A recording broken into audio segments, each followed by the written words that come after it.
क्या लोगों से बोला मिलकर इंद्रजीत के जी ने, पता आप भी चलता है कि सुन भाई इनसे लीजिए, ज्यादा प्लीज चतुर तो सब्सक्राइब। हमको खुद के ऊपर चतुराई का अनुभव होता है, और फिर लगता है ये चतुर क्यों नहीं है, तब पता चलता है कि यहाँ आधुनिकता नहीं है, बहुत आधुनिकता नहीं। ग्रामीण गांव के क्षेत्रों में आप जाओ तो वहां और ज्यादा सरल हैं लोग। एक बार कहीं कथा हुई गांव में, बहुत पहले की बात है। तो जो यजमान जी थे बेचारे, गांव के लोगों ने उनको 6 महीना से टॉर्चर करना शुरू कर दिया। तुम कथा करा रहे हो? बोले हाँ। बोले भैया कथा कराने वाले के बड़े नियम होते हैं। बोले क्या नियम है? बोले बिस्तर पे नहीं सोओगे। 6 महीना पहले उनको चटाई पे सुलाना शुरू कर दिया। ऐसा कोई नियम है नहीं है, कुछ नियम है भी, पर इतने कठिन नहीं है।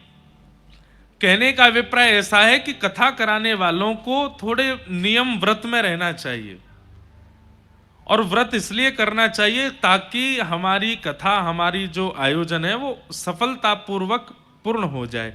तो कई लोग ऐसा नियम लेते हैं, एक समय भोजन करते हैं, एक समय फलाहार करते हैं। कई लोग ऐसा नियम भी लेते हैं कि वो सिले हुए वस्त्र नहीं पहनते। कई लोग ऐसा नियम लेते हैं कि वो साबुन नहीं लगाते। कई लोग ऐसा नियम लेते हैं वो भद्र नहीं होते। कई लोग ऐसा नियम लेते हैं वो छौंक लगा करके ज्यादा नहीं पाते। ऐसा कुछ इन सब से कोई बहुत बड़ा प्रभाव नहीं पड़ता है, पर ये आपकी श्रद्धा के ऊपर निर्भर है। हम तो कहते हैं खूब चकाचक खाओ सुबह शाम, लेकिन कथा सुनो ध्यान से। तो कहीं पर कथा हुई ग्रामीण क्षेत्र में, तो परीक्षित जी के पीछे पूरी गांव पड़ गया, जमीन पर सो। तो बेचारे 6 महीना से जमीन पर सोने लगे। उनको लगा ऐसी ही कथा होती है, नीचे सोना पड़ता है। फिर उनको किसी ने जाकर के कहा, बोले कि कोरे वस्त्र लेकर के आओ, पानी में हल्दी घोल करके, चूना घोल करके उसमें वस्त्रों को धो, उनको सुखा के उन्हीं को पहनना है। बेचारे वो पहनने लगे। वो कहीं भोजन करते दिख जाए तो लोग बाग टोक जाए, अरे तुम छौंक का भोजन कैसे कर रहे हो, बिना छौंक लगाए भोजन खाओ। बेचारे बिना छौंक लगाए खाने लगे। अब तो उनकी स्थिति ऐसी कर दी महाराज, वो पत्नी से वार्ता भी करें, अरे तुम ब्रह्मचर्य का पालन करो, तुम दूर जाके बैठो, पत्नी सामने आ जाए तो आंखों पे हाथ धर लो।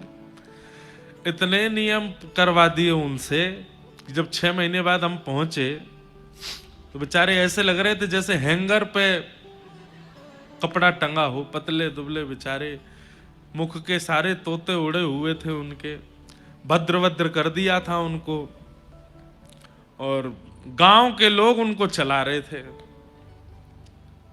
हमने जब जाके उनको देखा, मैंने कहा भैया ये आप इतने नियम, पूरी जनता तो बैठ के सुनती कथा पंडाल में, वो अलग से बाहर निकल के जमीन पे मिट्टी पे बैठ के कथा सुनते। एक दिन हमने पूछा, बेचारे आए बड़े दीनहीन से, दुखी आ रहे, 6 महीना से इतने कष्ट में थे। मैंने कहा आप ठीक हैं? बोले हाँ महाराज जी ठीक हूँ, बस निर्विघ्न कथा हो जाए। मैंने, आप इतने परेशान क्यों लगते हो चेहरे से? नहीं नहीं महाराज जी, वो नियम का पालन कर रहा हूं ना, परीक्षित बनने का कोई वो तो बड़े सामान्य बात नहीं है। तो जब उन्होंने अपने नियम बताए, मैंने कहा भैया जय हो। किसने बताए ये नियम? बोले गांव के लोग सब बोलते गए। तो हमने कहा बड़े सीधे लोग हैं, ऐसा कुछ नहीं है, खूब प्रेम से खाओ पियो, करो आनंद, बढ़िया कपड़े पहनो, कथा सुनो, इतने ज्यादा विचलित क्यों हो रहे हो? ऐसी स्थिति। अब जैसे ही हमने उनको बोला तो बोले अच्छा महाराज जी बिस्तर पर सो सकते हैं। मैंने कहा हाँ सो, क्या दिक्कत है, कोई ऐसी बात नहीं, गांव के लोग सीधे हैं, वो बेचारे बहका गए आपको, आप बहक गए। इतने प्रसन्न हो गए, तुरंत मुझसे बोले महाराज जी एक बात बताइए। बोले क्या? हम बीड़ी पी सकते हैं? मैंने कहा भैया तुम बीड़ी क्यों पियोगे? बोले कि वो भी तो 6 महीना से छुड़वा रखी है। बिस्तर पर ना सोने का इतना कष्ट नहीं है, पत्नी से ना बोलने का इतना कष्ट नहीं, उसका बहुत कष्ट है, हमें एक बार करें। मैंने भैया सुनो, यही नियम पालन करो जो गांव वाले ने बताए हैं, बिल्कुल नहीं पीनी है। तो गांव के लोग इतने सरल सहज क्यों होते हैं? क्योंकि वहां आधुनिकताएं नहीं है। ऐसे हमारे बुंदेलखंड के अधिकतर लोग सहज सरल है, उन्हें जैसा बता दो वैसे वैसा वो कर देते हैं, उन्हें जैसा समझा दो मान जाते, जैसा बोल दो वैसा पालन कर लेते। तो यहां के लोगों का नियम है कि वो स्पर्श किए बिना प्रणाम। अब हमारी दिक्कत यह है कि खड़ाऊं पहन के आते हैं कथा में, दो चार माता जी ने अभी स्पर्श किया था तो लगी बस कि कहीं ऐसा नहीं हो कि हमारी नाक वाक टूट टाट जाए, गिर गिरा जाए। खूब मना करते हैं स्पर्श नहीं करो, पर नहीं मानते बिना स्पर्श किए। इसलिए सुनिए, आचार्य चरण जो हैं, कथा वक्ता जो हैं, वैष्णव जो हैं, गुरुजन जो हैं, वो चार प्रकार से पोषण करते हैं। सबसे पहला वचनों से। आप प्रणाम करते हैं, चरण धो धो के पीते हैं, लेकिन गुरु की वाणी नहीं सुनते हैं, उसका कोई अभिप्राय नहीं मिलेगा, उसका कोई फल नहीं मिलने वाला। सबसे पहला, गुरु के वचन अटल कर मानो, उनकी वाणी सुनो। दूसरा, स्पर्श से। आप स्पर्श मत करो, गुरु स्वयं बुला करके आपका स्पर्श करे, उसमें आपका भाग्य है। आपके व्यवहार, स्वभाव और मुखमंडल की आकृति देख करके आचार्य चरण ने खुद आज्ञा की, इधर आओ, और आपके सिर पे हाथ फेर दिया, बस हो गई कृपा। स्पर्श। दूसरा, तीसरा, दृष्टि। हजारों लोग सामने खड़े हैं, पर आचार्य चरण जब सबको देखते हैं तो उनकी दृष्टि आप पर रुक जाती है, और आपको देख करके उनकी दृष्टि से करुणा आपके ऊपर होने लग जाए, समझो ये भी पोषण है, दृष्टि पड़ना। और अंतिम, मन। भले ही आचार्य चरण कोसों दूर आपसे चले जाएं, पर उनके मन में आपकी छवि और आपका चिंतन बना हुआ है, तो समझो आपका पोषण हो रहा है। वचन से पोषण करता है मानव। मानव अपने बच्चों का पोषण, अपने परिवार का पोषण, पत्नी का पोषण, पति का पोषण वचन से करता है। पर स्पर्श से पोषण करता है बच्चों का पक्षी। पक्षी बोल करके बच्चों को कुछ नहीं सिखाता, स्पर्श से, अपने पंखों से अंडे को छूता रहेगा जब तक वो जन्म ना ले ले, और जैसे जन्म लेता है उसके बाद भी अपने स्पर्श से बच्चे का पोषण करता है पक्षी। वहां बिना बोले ही बालक का कल्याण हो जाता है। क्यों?